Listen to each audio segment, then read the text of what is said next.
Berkurangnya kotoran batin itulah berkurangnya masalah-masalah. Berkurangnya kotoran batin itulah berkurangnya penderitaan. Dan berkurangnya penderitaan itulah kebahagiaan ibu, bapak, dan saudara.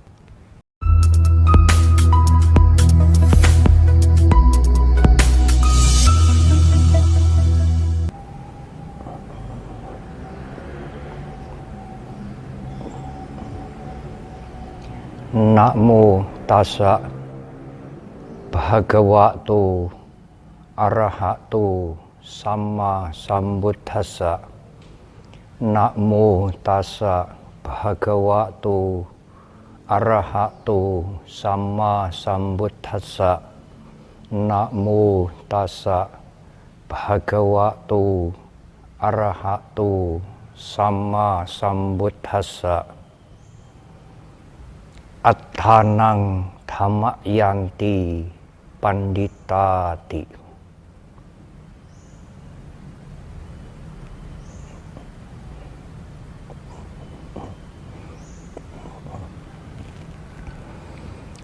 Para ibu, bapak sekalian, dan saudara-saudara yang berbahagia. Pada tahun ini, peringatan Hari Suci Asalha atau Asadha Purnama masih dalam suasana pandemi COVID. Malahan pandemi itu semakin meningkat. Meskipun demikian,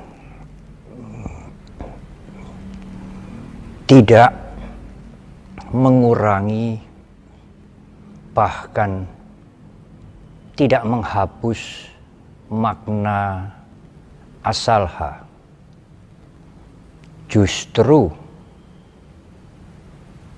arti penting khotbah pertama asalha yang telah diberikan oleh Guru Agung Buddha Gautama lebih dari 2600 tahun yang lalu itu mempunyai arti yang sangat penting sekarang.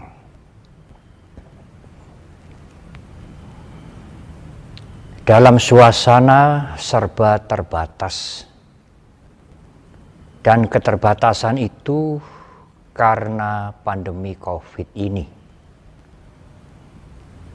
maka semakin tampak yang disebut dengan duka, penderitaan oleh Guru Agung kita, oleh karena dalam keterbatasan itu amat sulit bagi semua orang untuk mencari kesenangan atau kenikmatan, untuk menutup-nutupi penderitaan.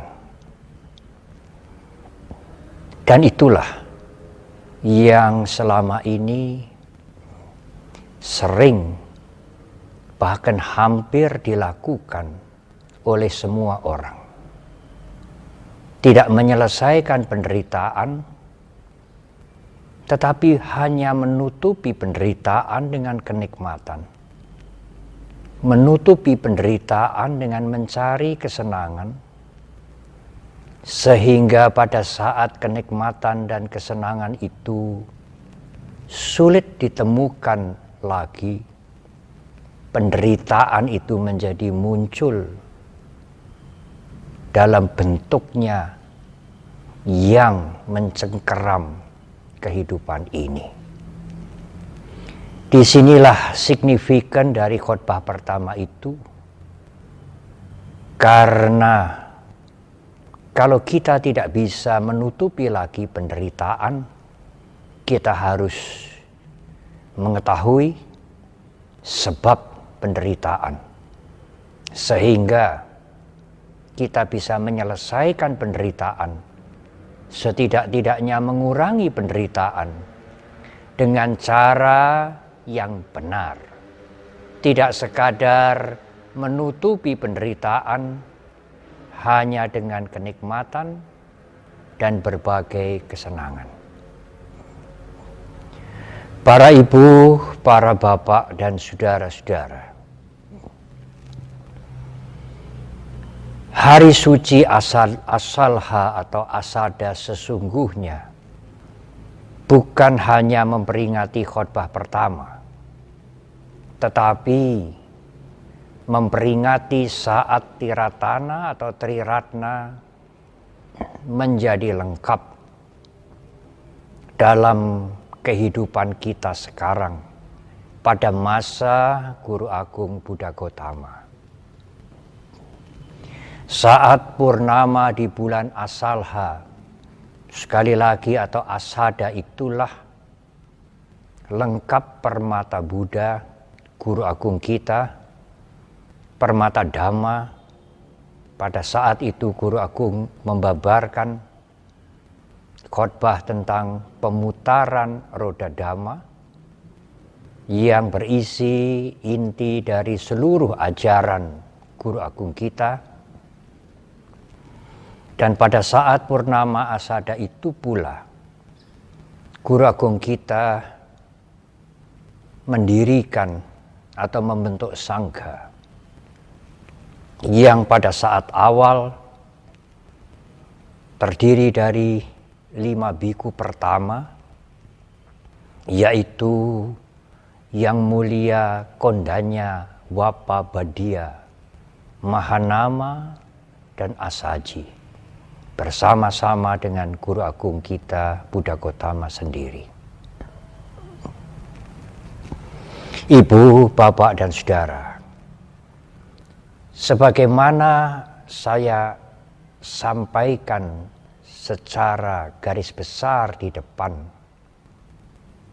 pada saat khotbah pertama itu Guru Agung kita tidak sekadar menyampaikan uraian atau khotbah pengantar, bukan, tetapi justru Guru Agung menyampaikan khotbah yang sangat penting yang menjadi jantung, yang menjadi inti dari seluruh ajaran beliau yang beliau ajarkan selama 45 tahun penuh.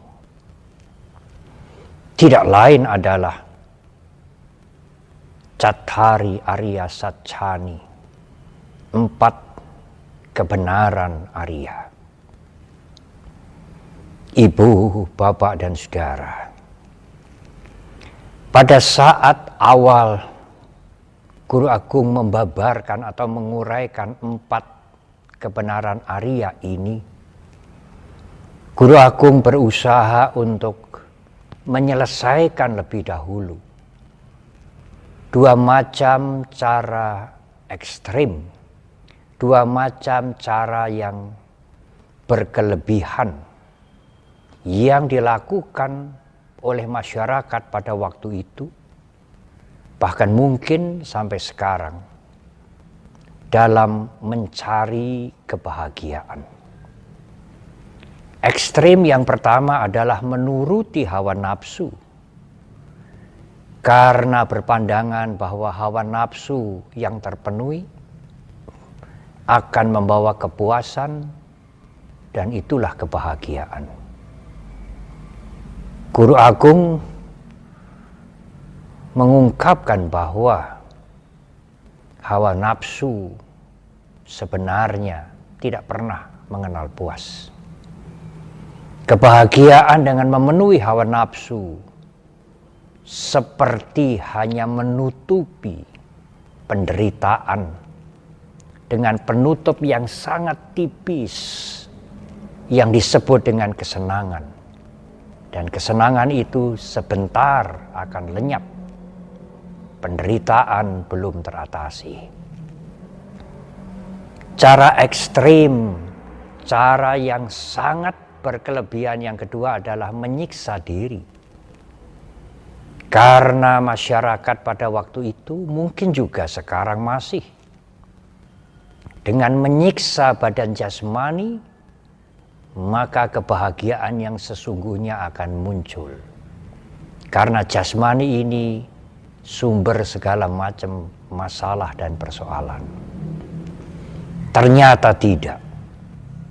Guru Agung pernah dan sudah mengalami sendiri dua macam cara yang ekstrem itu. Sebagai putra mahkota yang selalu diliputi dengan kesenangan indrawi yang sesungguhnya tidak membawa kebebasan dari penderitaan, dan bertahun-tahun menyiksa diri yang juga sesungguhnya tidak menjadi jalan untuk terbebasnya manusia, terbebasnya beliau dari penderitaan. Beliau meninggalkan dua macam cara hidup yang ekstrem itu, cara hidup yang berkelebih-lebihan itu, dan menemukan pencerahan sempurna dengan mencapai dengan usaha beliau sendiri. Pencerahan sempurna itulah yang membuat beliau mengerti dengan terang, dengan jelas, dan tidak hanya mengerti tetapi juga mengakhiri penderitaan. Beliau namakan sebagai Majjhima Patipada, jalan tengah, the middle way, jalan yang tidak ekstrim, jalan yang jelas, lurus untuk menyelesaikan penderitaan. Setelah membersihkan, setelah mengeliminasi pandangan yang tidak benar tentang dua macam cara yang berkelebihan untuk membebaskan penderitaan, untuk mencapai kebahagiaan tertinggi itu, barulah Guru Agung menguraikan dengan rinci Cattari Arya Sacchani, 4 kebenaran Arya, yaitu tentang duka, penderitaan, tentang sebab duka, tentang lenyapnya duka yang bisa dicapai, dan jalan untuk melenyapkan sebab duka sehingga mencapai kebebasan dari duka atau penderitaan. Ibu, bapak, dan saudara, apa yang diungkapkan oleh Guru Agung kita tentang sebab penderitaan sangat menarik. Guru Agung tidak menyatakan bahwa sebab penderitaan itu datang dari luar. Sebab penderitaan itu bukan menempel dari luar ke tubuh kita, ke diri kita, kemudian kita menderita. Tidak. Sebab penderitaan itu muncul, berkembang, persis dari dalam diri kita sendiri. Tidak lain adalah tanha, nafsu keinginan. Ibu, bapak, dan saudara, nafsu keinginan yang tidak dibendung, nafsu keinginan yang tidak diatasi, itulah yang menimbulkan persoalan. Persoalan dan bermacam-macam persoalan. Dan persoalan itu adalah penderitaan.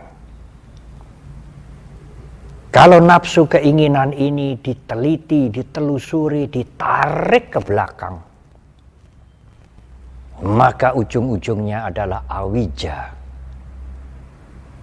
ketidaktahuan, kegelapan batin, ketidaktahuan tentang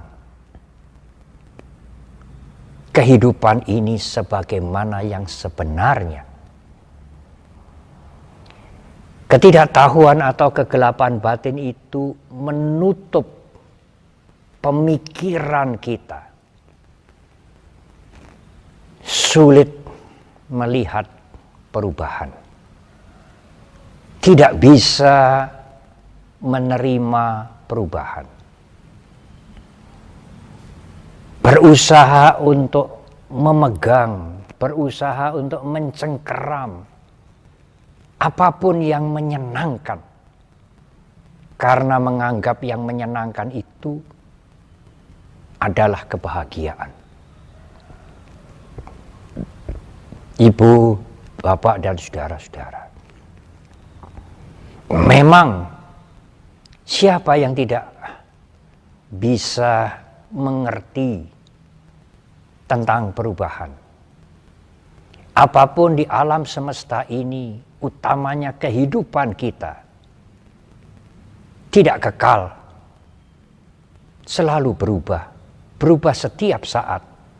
Tetapi amat sulit menerima kenyataan tentang perubahan itu. Kalau sesuatu sudah berubah, dan seseorang berusaha untuk mempertahankan, bahkan ia mempertahankan dengan melakukan kejahatan, ia mempertahankan dengan kebencian, asalkan kenikmatan dan kesenangan itu tidak berlalu. Ketidaktahuan atau kebodohan inilah yang menjadi sebab paling ujung dari penderitaan, dari duka. Dan semuanya itu karena menganggap bahwa perubahan bisa dihentikan, kesenangan bisa dinikmati untuk selama-lamanya, perubahan bisa dihindari. Itulah keakuan yang menjadi pangkal dari keserakahan, keinginan untuk mempertahankan kesenangan, pangkal dari kebencian, sumber dari semua kejahatan dan perilaku-perilaku yang buruk, semata-mata untuk mempertahankan kesenangan dan kenikmatan. Oleh karena itulah Guru Agung kita secara terang-terangan dalam berbagai khotbahnya yang lain menyebutkan bahwa sebab penderitaan itu ada dari dalam diri kita, yaitu pikiran yang dibiarkan. Pikiran yang tidak dibebaskan dari kotoran-kotoran mental. Kotoran-kotoran mental yang mengotori pikiran itulah menimbulkan keserakahan, menimbulkan kebencian, perilaku yang buruk. Dan itulah sesungguhnya sumber penderitaan. Ibu, bapak, dan saudara, dalam Dhammapada disebutkan Attanang Dhammayanti Panditati. Seorang yang bijaksana akan melatih, akan mengarahkan, akan menggeladi pikirannya. Karena dari pikiran itulah penderitaan muncul. Ibu, bapak, dan saudara, kalau seseorang bisa mengendalikan pikirannya, melatih untuk mengendalikan pikirannya, dan kalau pikiran itu terkendali meskipun belum bebas dari penderitaan, dia tidak terpancing oleh apapun yang datang dari luar, yang masuk ke indera mereka, atau ingatan-ingatan dari pikiran mereka. Kalau pikirannya terjaga, terkendali dengan baik. Tetapi ibu, bapak, dan saudara, pada saat tidak ada kesadaran, pada saat tidak ada pandangan yang jernih, pada saat sati sampajanya absen, maka objek-objek indrawi itu akan memancing pikiran kita. Dan pikiran itu akan bereaksi, timbullah bermacam-macam keinginan yang bertujuan untuk mencari kesenangan dan kenikmatan, meskipun merugikan orang lain, dan itulah penderitaan. Meskipun dengan cara itu sering kita menganggap cara untuk mengatasi penderitaan. Padahal sesungguhnya hanya mencari kesenangan yang terpancing oleh objek indrawi. Dan kesenangan itu menutupi persoalan, menutupi penderitaan yang lebih besar. Dan dengan menutupi itu dianggap penderitaan itu selesai, padahal belum. Penderitaan selesai hanya kalau kotoran-kotoran batin itu dikurangi. Kotoran-kotoran batin yang berada di batin kita, bukan yang masuk ditempelkan dari luar. Kotoran-kotoran batin yang berada di dalam diri kita, yang selalu bertambah kalau kita menuruti kesenangan-kesenangan indrawi. Tetapi kalau kita tidak menuruti kesenangan indrawi, mempunyai rencana, mempunyai cita-cita dengan kesadaran dan dengan pertimbangan yang benar, maka kotoran batin itu tidak akan bertambah. Justru akan berkurang. Berkurangnya kotoran batin itulah berkurangnya masalah-masalah. Berkurangnya kotoran batin itulah berkurangnya penderitaan. Dan berkurangnya penderitaan itulah kebahagiaan, ibu, bapak, dan saudara. Tidak usah harus dikejar atau dicari kemana-mana. Ibu, bapak, dan saudara. Tetapi yang menjadi persoalan adalah tidak sekadar mengerti. Seandainya kita sudah sangat mengerti bahwa segala sesuatu itu tidak kekal, kehidupan ini tidak kekal, kepuasan, kesenangan sekalipun, kepuasan itu dari perbuatan-perbuatan yang baik, bukan perbuatan yang buruk. Kepuasan atau kesenangan itu pun tidak kekal juga. Kita tahu, kita mengerti. Dan kalau yang tidak kekal itu ingin dipertahankan, tetapi kalau kita tidak bisa mempertahankan, maka timbullah kejengkelan, kemarahan. Itulah penderitaan. Kita mengerti. Kita mengerti ketidakkekalan, kita mengerti bahwa ketidakkekalan itu bisa menyebabkan penderitaan. Kita mengerti bahwa segala sesuatu termasuk keinginan kita tidak mungkin tercapai sepenuhnya. Dan kita bisa menguasai, mengatur segala sesuatu untuk menyenangkan kita. Tidak mungkin. Kita mengerti itu.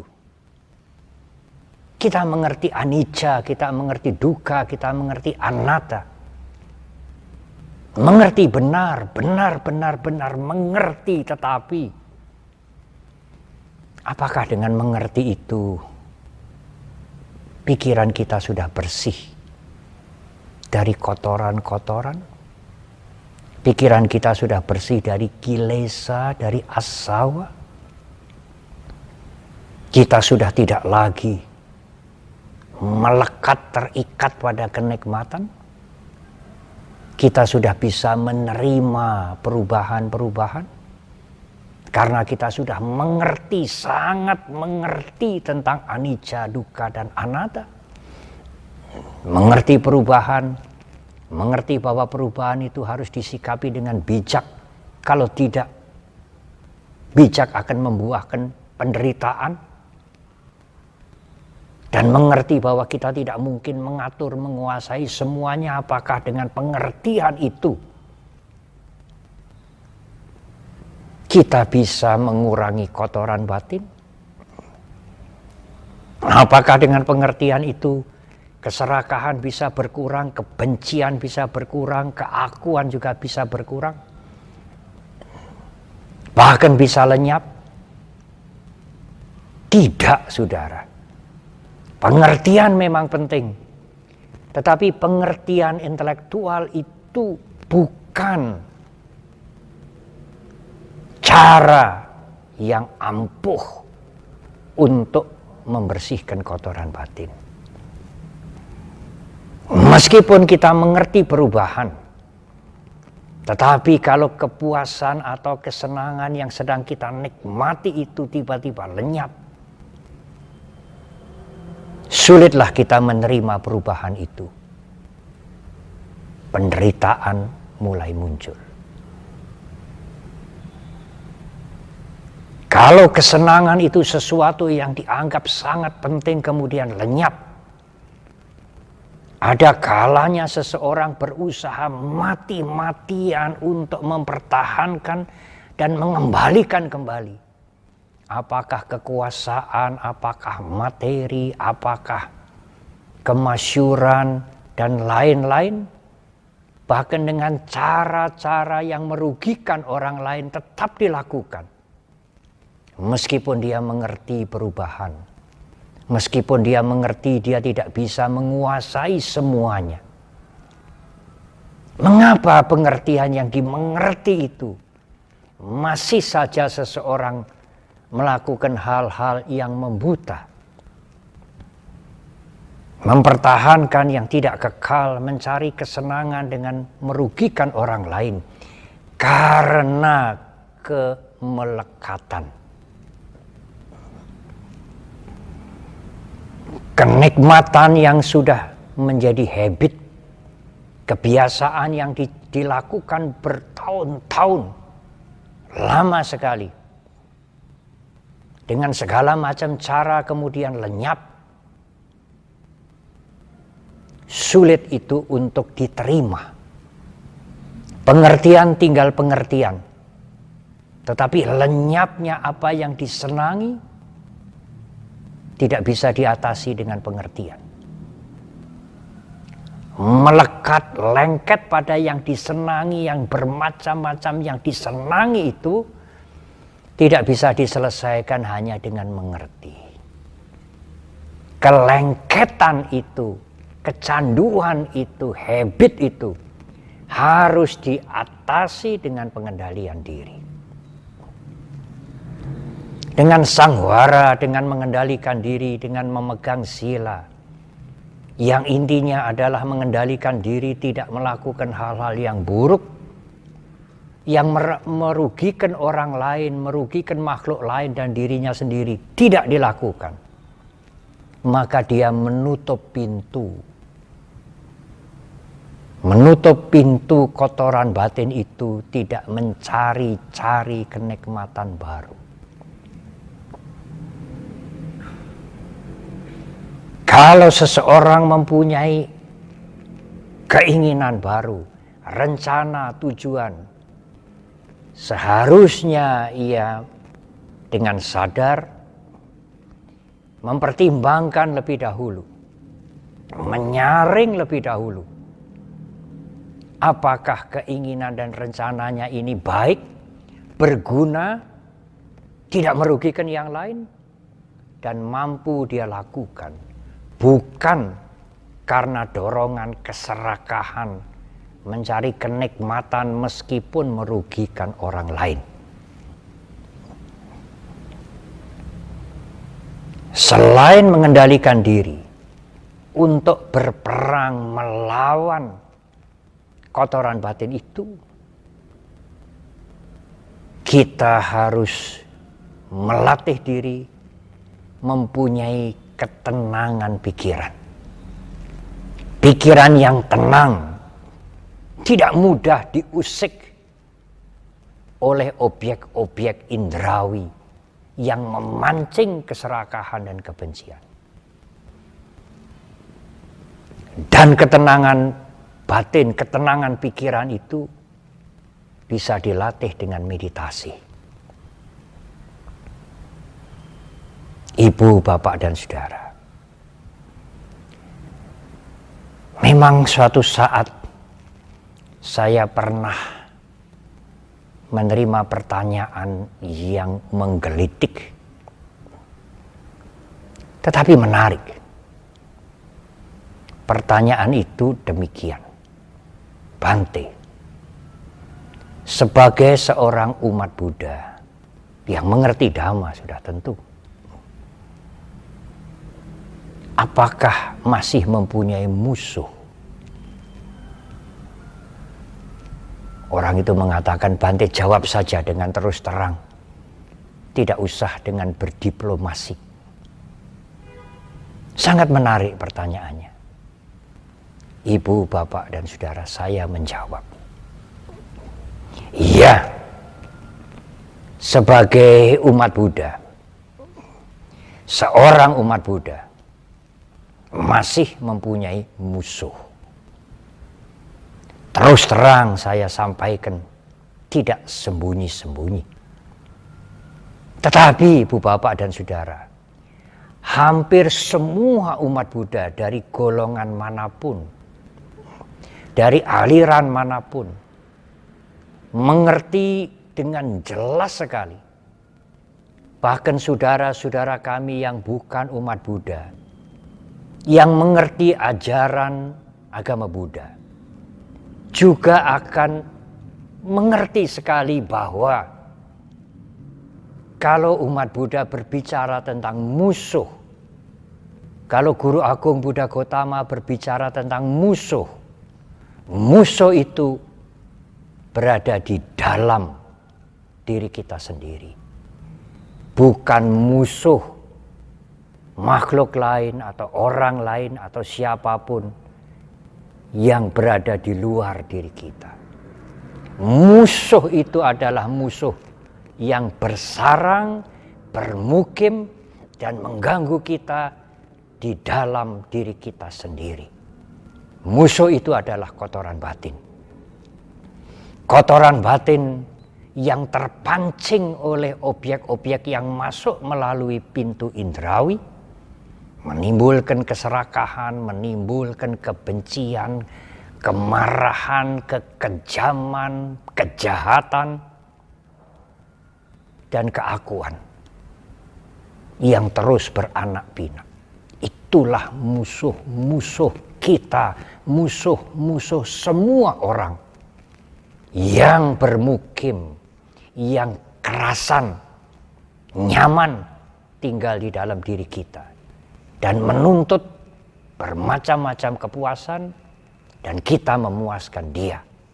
Semakin dipuaskan musuh-musuh kotoran batin itu, semakin powerful, semakin kuat, dan tuntutannya semakin bermacam-macam. Karena itu, mari kita mengendalikan diri kita. Jangan memberi kesempatan musuh itu mencari kenikmatan, tetapi menyalurkan keinginan dan rencana kita dengan sati, dengan sampajanya, dengan kesadaran, dan dengan pertimbangan yang benar. Yang kedua, saya mengulang kembali, menenangkan pikiran, menenangkan batin kita, mental kita dengan bermeditasi. Karena mental yang tenang tidak akan mengganggu yang lain. Mental yang tenang akan mudah mengambil keputusan dengan kebijaksanaan. Mental yang tenang tidak akan memusuhi orang lain, mengganggu orang lain, menciderai orang lain, menyakiti yang lain, bahkan sampai membunuh yang lain. Tidak. Mereka yang melakukan bermacam-macam keburukan itu sesungguhnya mentalnya sedang sakit. Hanya mental yang sakit yang melakukan perilaku buruk. Dan perilaku buruk itu membuat ia menderita. Dan membuat orang lain juga menjadi korban.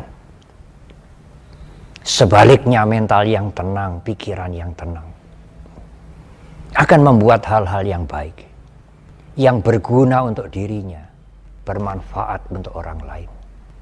Mental yang tenang tidak tertarik sedikit pun untuk mengganggu, untuk mencelakai, untuk menyakiti makhluk-makhluk lain. Tetapi saudara, tidaklah cukup. Tidak hanya mengendalikan diri dari perilaku yang buruk. Tidak hanya bermeditasi agar mental kita tenang, tetapi meditasi dengan tujuan akhir adalah kesadaran. Menggeladi kesadaran itu, memperkuat kesadaran itu, supaya kita aware, sadar setiap saat melihat ketidakkekalan, melihat perubahan, melihat kehidupan ini sebagaimana adanya, bukan menginginkan segala sesuatu sebagaimana keinginan kita, tetapi melihat segala sesuatu sebagaimana adanya, sehingga kita bisa melakukan segala macam tindakan dengan baik, dengan bijak, tidak menambah penderitaan, justru malahan mengurangi penderitaan. Dalam masa serba terbatas karena pandemi COVID seperti sekarang ini, adalah waktu yang paling baik untuk merenungkan kembali tentang penderitaan dan apa sebabnya, penderitaan dan penyebabnya, kemudian memperkuat tekad untuk mengatasi sebab penderitaan itu yang tidak lain adalah pikiran yang dikotori oleh kotoran-kotoran batin. Ibu, bapak, dan saudara, pada akhirnya, pada saat kita mengembangkan meditasi kesadaran itu, sebenarnya kita tidak lagi berperang. Tidak lagi berperang melawan musuh kita yang di dalam, tetapi mengatasi musuh yang di dalam itu cukup mengamat-amati saja. Karena dengan mengamat-amati itu, kotoran-kotoran batin, arus kotoran batin itu akan menjadi padam. Guru agung kita pernah menyatakan, Janato bikawe pasato asawakayang wadami. Janato bikawe pasato asawakayang wadami. Saya tegaskan para biku dengan mengetahui kalau hawa nafsu, kotoran batin lagi muncul. Dengan melihat kotoran batin, melihat dengan kesadaran. Asawakayang, maka kotoran batin itu akan padam. Ibu, bapak, dan saudara, memang selalu ada pertanyaan tentang meditasi itu tidak mudah, Bante, dan tidak menyenangkan. Iya, kalau dibandingkan dengan menikmati kenikmatan dan kesenangan indrawi, meditasi memang tidak menyenangkan seperti itu. Tetapi berlatihlah. Anda akan menikmati ketenangan mental, ketenangan batin. Anda akan mempunyai kesadaran yang cukup untuk menyadari kalau kotoran batin itu mulai muncul dan memadamkan. Saya ingin memberikan contoh yang sederhana.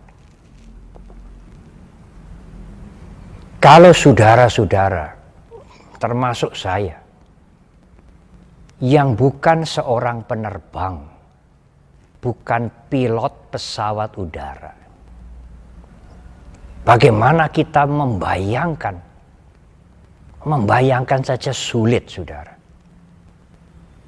Membayangkan pada saat saudara mendekati pesawat udara, pesawat terbang yang sangat besar, yang sering dikatakan jumbo atau megatop, yang beratnya berton-ton dan bisa membawa tidak hanya puluhan orang tetapi ratusan orang terbang sangat tinggi.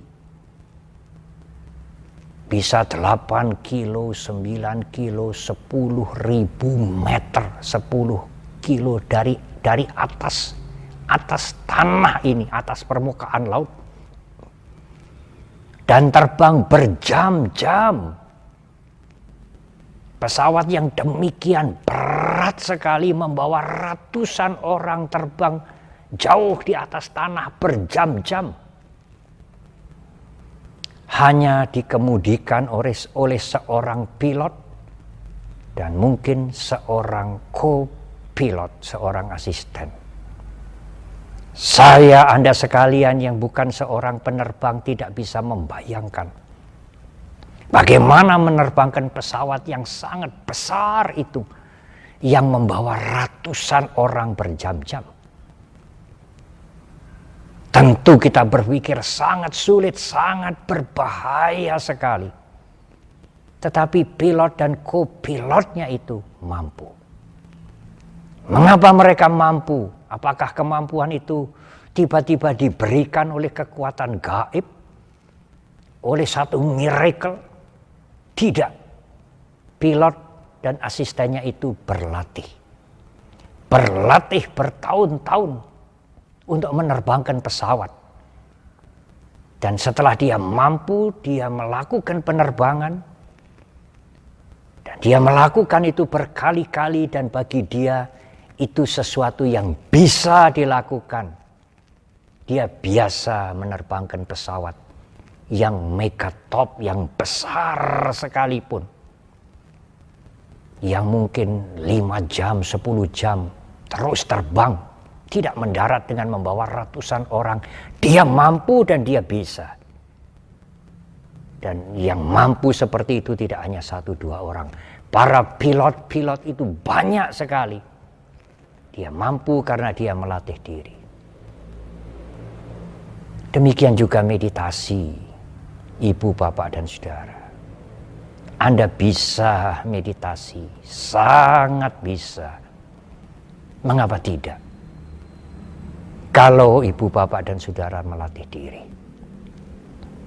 Kalau para pilot itu tidak melatih diri bertahun-tahun sehingga menjadi habit, menjadi keterampilan, kalau saya tidak mengatakan kebiasaan, keterampilan, mana mungkin dia bisa menerbangkan pesawat. Kalau kita tidak melatih mulai sekarang bermeditasi, menenangkan pikiran kita, mengasah kesadaran kita untuk melihat kotoran batin supaya kotoran batin itu tenggelam. Tidak melatih mulai sekarang. Mana mungkin kita bisa bermeditasi. Menerbangkan pesawat meditasi. Sebagaimana para pilot itu bisa menerbangkan pesawat yang besar. Bertanggung jawab atas penerbangannya. Dan dia sampai pada tujuan dengan selamat. Marilah kita berlatih. Tidak ada sesuatu yang tidak mungkin. Kita berlatih untuk kepentingan kita. Menyelesaikan penderitaan yang mencengkeram itu. Ya, mungkin saudara kita semua masih menyenangi kesenangan indrawi. Tapi siapakah di antara semua umat manusia ini yang menyukai penderitaan? Apapun keyakinannya, apapun cara berpikirnya, siapakah di antara umat manusia ini yang menyukai penderitaan? Tidak ada. Marilah kita mengatasi penderitaan bukan sekadar menutupi penderitaan dengan tutup yang tipis yang disebut dengan kesenangan yang fragile, yang mudah lenyap, dan menimbulkan penderitaan yang baru. Ibu, bapak, dan saudara, itulah yang diuraikan guru agung kita pada saat bulan purnama di bulan Asalha atau Asada. Penderitaan, sebab yang membuat penderitaan itu, cara mengakhiri penderitaan, dan penderitaan itu pasti akan berakhir. Marilah kita berlatih, dan berlatih.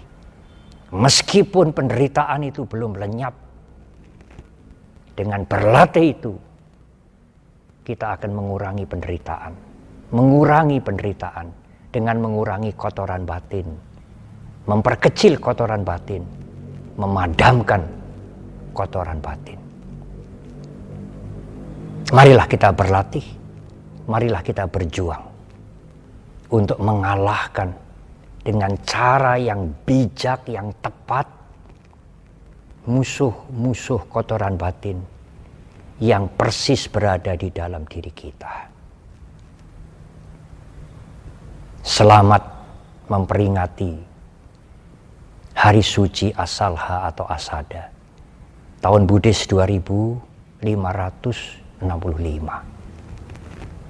Semoga semua makhluk berbahagia.